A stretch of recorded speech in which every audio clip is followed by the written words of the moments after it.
Nepali television हेरिरहनुभएका सम्पूर्ण दर्शक वृन्दहरूमा यो योगी मधुसूदनको तर्फबाट नमन गर्न चाहन्छु।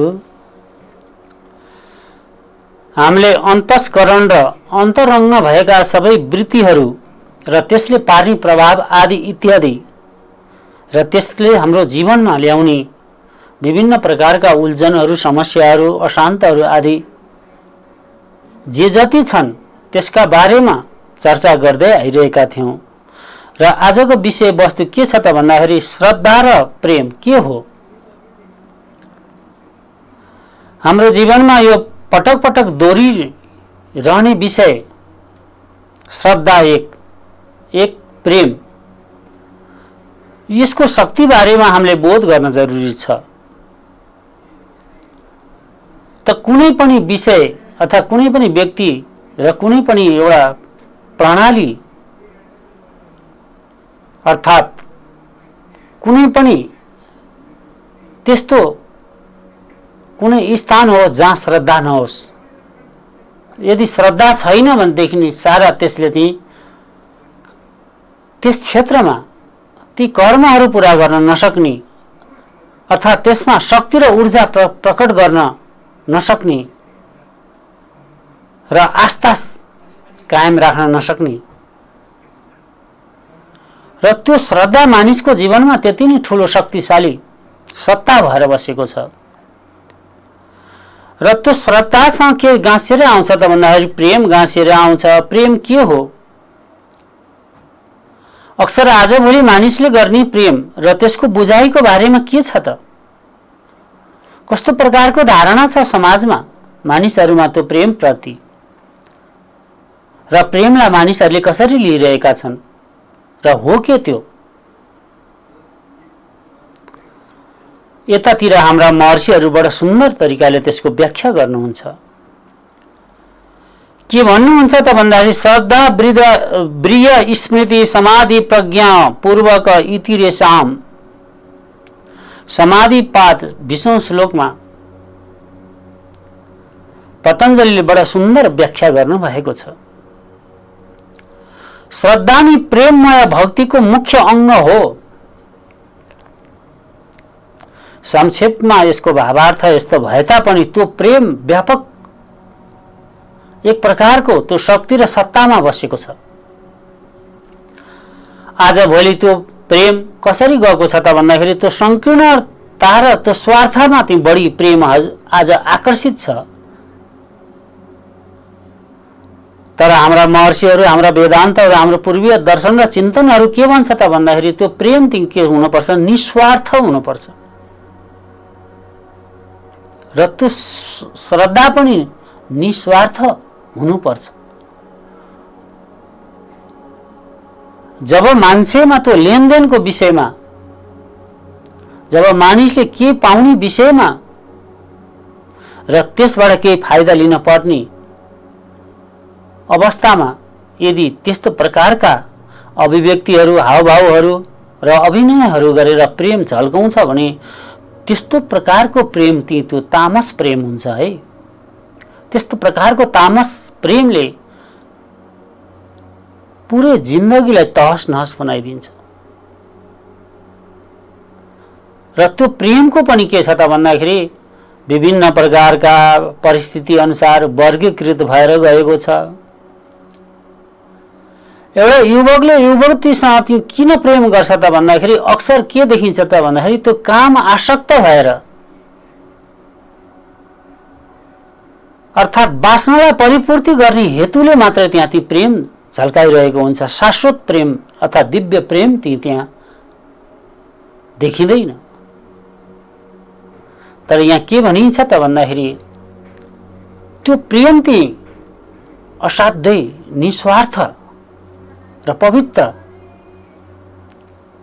लेनदेनको प्रेम होइन। जुन आजभोलि संसारमा देखिने त्यो लेनदेनको प्रेम जो छ त्यो के हो त भन्दाखेरि त्यो स्वार्थ, संकीर्णता र त्यो वासनाको एक स्वरूप हो। अक्सर मानिसहरू यहाँ गएर भ्रमित र भ्रममा पर्दछन्। कसैले मिठो तपाईको प्रेम गर्दियो अथवा त्यस्तो प्रकारको अभिव्यक्ति देखायो, त्यस्तो प्रकारको सम्मान सत्कार गरिदियो र त्यस्तो प्रकारको आचरण आदि इत्यादि गरिदियो भने मानिसहरू त्यो मानिसपट्टि विश्वास गर्न थाल्छन् र त्यही विश्वास नै हो अनन्तगत गरेर धोकामा परिणत हुन्छ। त्यस्तो प्रकारको त्यो स्वार्थयुक्त प्रेम के छ त भन्दाखेरि त्यो प्रेम होइन। त्यसो भएको हुनाले श्रद्धा वीर्य स्मृति समाधि प्रज्ञा पूर्वक इतिरेसाम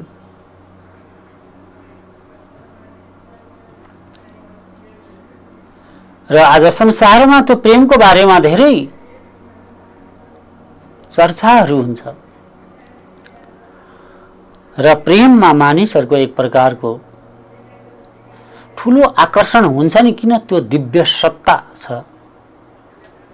त्यो दिव्य सत्ता भएको हुनाले त्यो श्रद्धा र त्यो प्रेमले नि यो संसारलाई के छ त चलायमान बनाएको छ र त्यसपट्टि मानिसहरूको त्यो विश्वास र त्यतापट्टि मानिसहरूको त्यो आकर्षण, यही नै हो सृष्टि र यही सृष्टिको यो कालचक्र अथवा सृष्टि चक्र अथवा जुनसुकै चक्र भनौँ। त यसमा ती यो ईश्वरीय शक्ति अर्थात् ईश्वरको रुल एन्ड रेगुलेसन कानुन यहाँ ती चलायमान हुन्छ। यतातिरको आकर्षणले गर्दाखेरि यो संसार चलायमान छ, यो संसार सञ्चालित छ र यो संसारमा अनेक प्रकारका भाववृत्तिहरू, कर्मवृत्तिहरू, अनेक प्रकारका संकल्पहरू, अनेक प्रकारका परिकल्पना कल्पनाहरू आदि इत्यादि अनन्तगत त्यही प्रेमतिर आकर्षित हुन्छ र धेरै महापुरुषहरूले प्रेमको बारेमा ठुल्ठुला दर्शनहरू र कयौं धर्म ग्रन्थहरूमा विभिन्न समय कालखण्डमा त्यो प्रेमको बारेमा बडा सुन्दर व्याख्या गरिएको पाइन्छ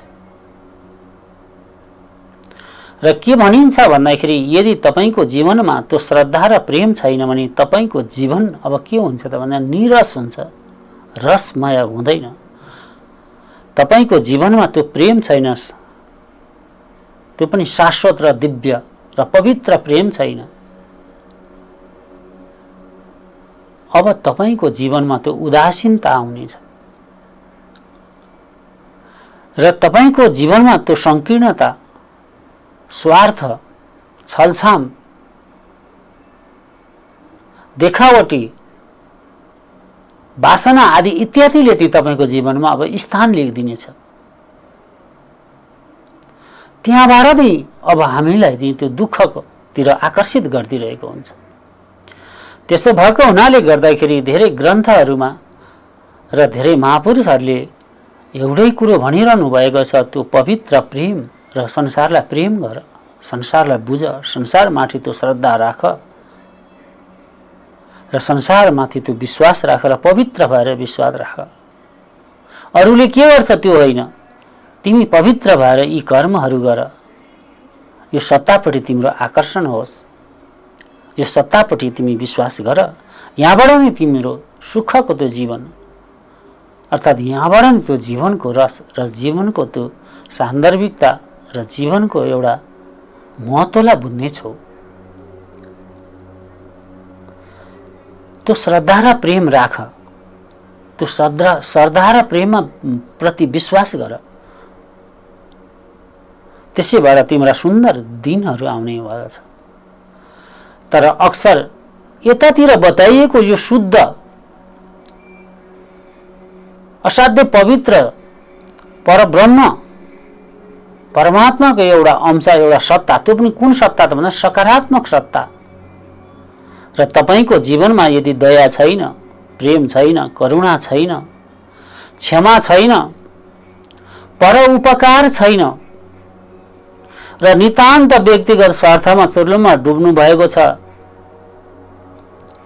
र आफ्ना स्वार्थ र संकीर्णतामाथि तपाईँ पुरै भासिनु भएको छ र अत्यन्त तपाईको जीवनमा त्यो आसक्ति वृत्तिहरू छ, र त्यसमा घेरिनु पुग्नु भएको छ भनेदेखि अब तपाईको जीवनमा त्यो सुख शान्ति त्यो आनन्द धेरै टाढा छ है। त्यस कारणले गर्दा यहाँ के भन्नुहुन्छ त भन्दाखेरि कर्मा शुल्क कृष्ण योगिनाम त्रिविध मितिरेसाम भनेर नि 7 श्लोक कैवल्य पादमा नि पतञ्जलि त्यसको बडा सुन्दर अर्को व्याख्या गरिदिनुहुन्छ। यो नि निष्काम निस्वार्थ कर्मको शिक्षा अर्थात ज्ञानको मुख्य आधारशिला हो। अर्थात त्यो प्रेमपट्टि हाम्रो जब जिज्ञासा जाँदैन हो के प्रेम र प्रेम हामी कसरी गर्छौं, स्वार्थ र लाभानीमा गरेर प्रेम गरिरहेछौं कि अर्थात निस्वार्थ भएर प्रेम गरिरहेका छौं, अर्थात पवित्र भएर प्रेम गरिरहेका छौं। र यतिसम्म भनिन्छ प्रेममा त केही लेनदेन हुँदैन। प्रेम एउटा यस्तो वस्तु हो जसप्रति हामी त्यो श्रद्धा र प्रेम राख्छौं त्यसपट्टि हाम्रो ती उत्तरदायित्वहरू अर्थात कर्तव्यहरू निस्वार्थ भएर जान्छ। जब निस्वार्थ त्यतापट्टि ती कर्मवृत्तिहरू र हाम्रा मनोवृत्तिहरू त्यो प्रेमप्रति अटल रहन्छ तबसम्म त्यो प्रेम भन्न सकिन्छ। होइन भने त्यो प्रेम होइन, त्यो के हो त भन्दाखेरि यहाँलाई मैले निवेदन गरिसकेँ त्यो स्वार्थ र संकीर्णता हो। त आजभोलि संसारमा यस्तै उल्टो मार्गहरू मानिस हिँडिरहेका छन्। त्यो स्वार्थ र संकीर्णता र लाभ हानि फाइदा आदि इत्यादिमा मान्छे बसेर र त्यसमा फसेर अनेक प्रकारका प्रेमका प्रपञ्चहरू नाटकहरू नौटङ्कीहरू गरिरहेका छन्। त अब यो हुनुको अर्थ के हो त भन्दाखेरि र यसलाई यहाँ किन व्याख्या गर्न पर्यो त भन्दाखेरि त्यो तपाईले यसरी जब तपाईको चिन्तन शैली मनोवृत्तिहरू अर्थात भावहरू त्यो लाभ हानिमा तपाई जब फस्नुहुन्छ र यस्तो प्रकारको प्रेम गरिरहनु भएको छ, सर्वप्रथम त्यो प्रेम होइन। यदि त्यस्तो प्रकारको प्रेममा कोही तपाईसँग विश्वास गरेर फसिहाल्यो भने पनि त्यसबाट अब तपाईको र तपाईलाई विश्वास गरी दुवैको जीवन ध्वस्त हुनेवाला छ, बडा उतार चढाव आउनेवाला छ, यसले बडा विध्वंस गर्नेवाला छ। र यो किन हुन्छ त यस्तो भन्दाखेरि यो दिव्य शक्ति परब्रह्म परमात्माको त्यो शाश्वत दिव्य शक्ति भएको हुनाले गर्दाखेरि यतातिर मान्छे अज्ञानतावश अनजानवश अर्थात भ्रमवश यस्तो दिव्य शक्ति माथि चलाइदिन्छन्। यो एउटा दिव्य शक्ति हो। त यहाँसम्म भनिन्छ कि यदि तपाईको जीवनमा प्रेम छैन, क्षमा छैन, करुणा छैन, दया छैन, परोपकार छैन, अब तपाईसँग ईश्वर छैन, अर्थात तपाईसँग त्यो मानवीय छैन, अब तपाईसँग केही पनि छैन। यदि तपाई छलछाम झुटो र संकीर्णता आदि इत्यादिको वशमा परेर यी कर्महरू र यस्ता प्रकारका अभिनय गरिरहनु भएको छ भनेदेखि अब तपाईको जीवनमा घोर दुःख ल्याउनु र घोर दुःखलाई निमन्त्रणा गरिरहनु भएको छ। घोर दुःखलाई तपाईले स्थान दिइरहनु भएको छ। बडा सुन्दर प्रसंग बताउनुहुन्छ। र यहाँ ती श्रद्धा र ती त्यो प्रेम ती कस्तो अवस्थितिमा छ त भन्दाखेरि एउटा सकारात्मक, एउटा नकारात्मक, एउटा निष्काम, समचित्त वृत्ति, यो 3 अवस्थिति र त्यसरी भएर बसेको छ। एउटा ती सत्व, रज, एउटा तम, यो प्रकृतिको 3 गुण सँगै यसको अर्को ती त्यसरी त्यो ती अवस्थाहरू छन्। एउटा कृष्ण अवस्था छ। कृष्ण अवस्था कस्तो त भन्दाखेरि नितान्तै नकारात्मक भाव अर्थात स्वार्थ परिपूर्ति गर्ने भाव बस हामी ती प्रेमहरूलाई अँगालिरहेका हुन्छौं र ती प्रेमका अभिनय गरिरहेका हुन्छौं र त्यो प्रेमको औपचारिकता निभाइरहेका हुन्छौँ। त्यहाँ शाश्वत हुँदैन, पवित्र हुँदैन, निस्वार्थ हुँदैन।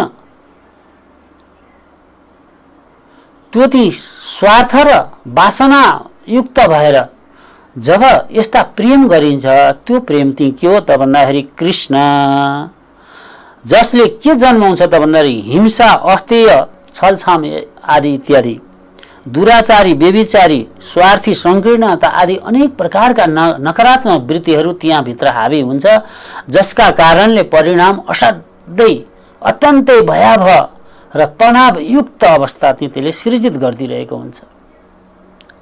जब यो जीवनमा हाम्रो बोध हुँदैन, जब यी शाश्वत दिव्य शक्तिपट्टि हामी खेलवाड गरिरहेका हुन्छौँ र तब हाम्रो जीवन पुरै ध्वस्त भइरहेको हुन्छ। हाम्रो जीवनमा धेरै उतार चढावहरू आउनेवाला छ। हाम्रो जीवनमा त्यसले अत्यन्तै अशान्त गरिदिनेवाला छ। हाम्रो जीवनमा त्यसले असाध्यै तनाव ल्याइदिनेवाला छ। जीवनको त्यो रस हराउनेवाला छ। जीवनमा सब खल्लो हुनेवाला छ। जीवन निरस हुनेवाला छ। त्यस भएको हुनाले यी चिजपट्टि हामी त्यत्तिकै सजग र सचेत हुन जरुरत छ र त्यो प्रेमको बारेमा त्यो जिज्ञासा र त्यतापट्टिको त्यो ज्ञान र त्यतापट्टिको त्यो श्रद्धा र त्यतापट्टिको आचरण संस्कारहरू त्यो अनुरूपले गर्नु पर्दछ। होइन यदि हामी त्यसलाई बनावटी, छलछाम, धोकाबाजी अर्थात् हिंसा, अस्तेय, व्यभिचार, स्वार्थ, संकीर्ण आदिमा त्यो प्रेमलाई प्रयोग गर्छौं भनेदेखि अब त्यसले ठिक उल्टो परिणाम दिन्छ भन्न खोजिएको यो हो। यस्तो प्रकारले जीवनमा नसोच। त्यो अन्तरङ्ग योगको, त्यो अन्तस्करणको यो दिव्य शक्ति भएको हुनाले गर्दा यो पनि योगसँग सम्बन्धित छ। त्यसो भएको हुनाले आनन्द योग दर्शन मार्फत यहाँहरूलाई त्यतापट्टि त्यो जिज्ञासु हुनलाई हाम्रो सानो घचघचाउने प्रयास मात्रै थियो यो। त्यसै गरी शुल्क भनेर भनिन्छ। शुल्क ती कस्तो भने सकारात्मक भावसहित सत्कर्मतिर अर्को एउटा अवस्थिति छ। तर प्रेम पनि छ, श्रद्धा पनि छ, तर त्यसको ती उद्देश्य के छ त भन्दाखेरि अर्थ प्राप्ति अर्थात् लक्ष्य प्राप्ति छ र त्यो ती शुल्क छ, सात्विकी छ र त्यहाँ ती प्रेमको अभिनय गर्न पर्ने परिबन्ध छ, परिस्थिति छ र गर्न पनि पर्छ। तर ध्येय के छ? पवित्र छ। तर त्यस्तो अवस्था छ भनेदेखि त्यहाँसम्म ठिक हो, त्यहाँसम्म सही मान्न सकिन्छ है। हेर्नु, सत्य अवस्थालाई मात्रै भनिएको छ। रजो र तमो दुईटै अवस्थामाथि प्रेमलाई नखेलाउनुस्, नचलाउनुस्, त्यहाँ त्यतातिर प्रवेशै नगर्नुस्। बडा सान्दर्भिक छ, बडा गहन छ यो विषय। भन्न त सामान्य हल्का रूपले हामी प्रेम भन्छौँ। उमेर र अवस्था हेरेर प्रेमका विभिन्न व्याख्याहरू गर्छौँ, भावनामा पर्छौँ, एक अर्कापट्टि आसक्त हुन्छौँ, आसक्ति राख्छौँ, एक अर्कापट्टि भरोसा जगाउँछौँ। जब ती भरोसाहरू ती स्वार्थ र संकीर्णता र वासनामा हुन्छन्, ती परिपूर्ति भएपछि ती विच्छेद हुन्छन्। अब अनायास हाम्रो जीवनमा त्यसले खलल ल्याउँछ। हामी चिच्याउन थाल्छौँ, रुन थाल्छौँ, गुनासाहरू गर्न थाल्छौँ, दुखसोहरू पोख्छौँ, धोकेबाजी आदि इत्यादि अनेक प्रकारका शब्दहरू चयन गरेर अभिव्यक्तिहरू दिन थाल्छौँ। तर यहाँ ती के थियो त भन्दाखेरि त्यो सुरुको अवस्थामा त्यो प्रेम थियो कि थिएन? साँच्चीकै त्यसले त्यो निस्वार्थ रूपले मलाई प्रेम गर्थ्यो कि गर्दैन? यो ती विवेक प्रयोग अर्थात् त्यो संयम प्रयोग नभएको कारणले गर्दाखेरि त्यो दिव्य शक्तिमाथि खलल हुन पुगेको छ।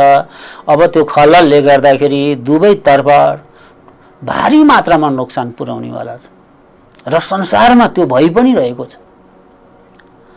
यो सत्ता भएको हुनाले एउटा व्यक्तिबाट उठेर समाजबाट उठेर राष्ट्रबाट विश्व, यो सबैतिर यो गाँजिएको छ। एउटा राष्ट्रले अर्को राष्ट्रलाई गर्ने प्रेम सुरुका दिनमा कहाँ कसरी गर्छन् त भन्दाखेरि त्यो स्वार्थयुक्त भएर प्रेम भाव प्रकट गर्छ। तर अनन्त गर्दा त्यसको दिन के हुन्छ त भन्दाखेरि लेनदेनतिर जान्छ। त्यो निस्वार्थ हुँदै, जब एक राष्ट्रले अर्को राष्ट्रसँग प्रेम गर्न सक्दैन र त्यस्तो व्यवहार गर्न सक्दैन भने अब पछि गएर त्यो द्वन्द्व, त्यो युद्धमा परिणत हुन्छ।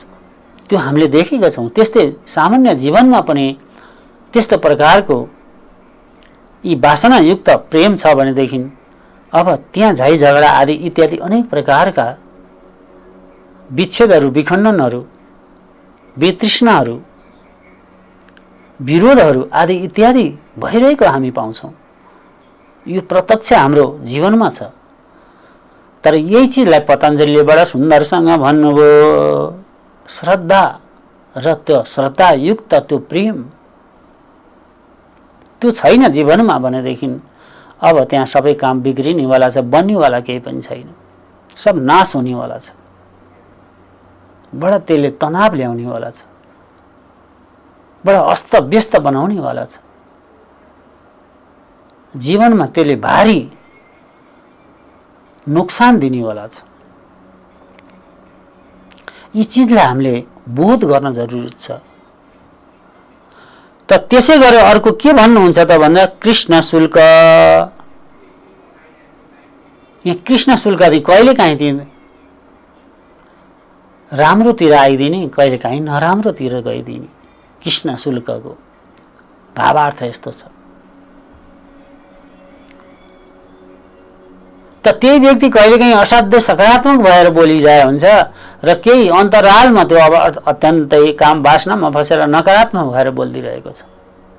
यस्तो प्रकारको मनोवृत्तिमा त्यसले प्रभावित बनाइरहेको हुन्छ र त्यही प्रभावित र परिस्थिति जन्य अवस्थामा का अभिव्यक्ति फरक फरक भएर आइरहेका छन् र व्यवहारमा पनि तिनले परिवर्तन ल्याइदिरहेको छ। यस्तो अवस्था सिर्जना गरिदिन्छ भन्नुहुन्छ। अब त्यसै गरेर त्यहाँ अशुल्क अकृष्ण भन्नुहुन्छ। अशुल्क अकृष्ण हो, यो चिजलाई चाहिँ महत्त्व दिनुभएको छ। यो चिज चाहिँ जीवनमा हामीले बोध गर्न पर्ने, बुझ्न पर्ने के हो त भन्दाखेरि हामी कुनै चिजपट्टि त्यो श्रद्धा र प्रेम गर्छौँ भने त्यत्तिकै निस्वार्थ निष्काम भाव, अत्यन्तै सकारात्मक सोच, त्यो प्राप्तिको लागि होइन, त्यो त्याग्नको लागि। यहाँ प्राप्तिमा कहाँ प्रेम छ? प्राप्ति त वासनायुक्त भएर त्यो प्रेम हुन्छ। प्रेम त त्यो दिव्य परब्रह्म परमात्माको त्यो शक्ति भएको हुनाले गर्दा प्रेममा त निस्वार्थै निस्वार्थ छ, निष्कामै निष्काम छ। कुनै काम वासना रहित अत्यन्तै श्रद्धायुक्त भाव र स्नेह माया ममताले भरिपूर्ण भएको त्यो प्रेम शक्ति हो। त्यो एउटा दिव्य शक्ति हो। त्यसरी यदि तपाईँ हाम्रो जीवनमा त्यसलाई अपनाउँछौँ, त्यसलाई बोध गरेर भने मात्रै अब तपाईँ हाम्रो जीवनमा त्यसले के गरिदिन्छ त भन्दाखेरि हाम्रो जीवनलाई असाध्यै सुन्दर बनाइदिन्छ। हाम्रो जीवनमा त्यसले नि अब बडा शान्ति दिनेवाला छ, बडा आनन्द दिनेवाला छ, सरल सहज आनन्दमय बनाइदिनेवाला छ। जीवनलाई बडा रसयुक्त बनाइदिनेवाला छ। जीवनका सम्पूर्ण ज्ञानहरू प्रकट हुनेवाला छन्। सामान्य छैन यो विषय। जति हामी प्रेम भनिरहेको छौँ अर्थात् लभ, यति हल्का छैन। यो बडा गम्भीर छ यो विषय र यसमा मानिसहरू त्यो प्रेमप्रति इमानदारी र त्यसपट्टिको शक्ति र सामर्थ्य र त्यतापट्टिको त्यो गहिराई र त्यो हो के आदि इत्यादिको बारेमा जबसम्म मानिसहरूमा त्यो बोध हुँदैन तबसम्म प्रेम केवल संकीर्णता, स्वार्थ र काम वासनाहरू आदि परिपूर्ति गरिदिने एउटा साधन जस्तो भएर बसेको छ। त्यो अत्यन्तै उल्टो छ र त्यतातिर हामीहरूले सजग भए त्यसका बारेमा जिज्ञासा र त्यसको बारेमा खोज अनुसन्धान र यो विषय जीवनको असाध्यै महत्त्वपूर्ण भएको हुनाले गर्दाखेरि अब हामी केही दिन यसैमा चर्चा गर्नेवाला छौँ र त्यो प्रेमको बारेमा के भन्दछ त हाम्रा दर्शनहरू र अन्य धर्म ग्रन्थहरूको भनाइ के छ आदि इत्यादिको बारेमा क्रमैसँग यहाँहरूलाई निवेदन गर्दै जानेछौँ भन्दै आजका मेरा यी वाणीहरू यी विश्राम लिनेछु। हरि ओम तत्सत् तत्सत् तत्सत्। सर्वे भवन्तु सुखिनः, सर्वे सन्तु निरामयाः, सर्वे भद्राणि पश्यन्तु मा कश्चित् दुःखभाग् भवेत्। असतो मा सद्गमयः, तमसो मा ज्योतिर्गमयः, मृत्युर्मामृतं गमयः। ओम शांति शांति शांति।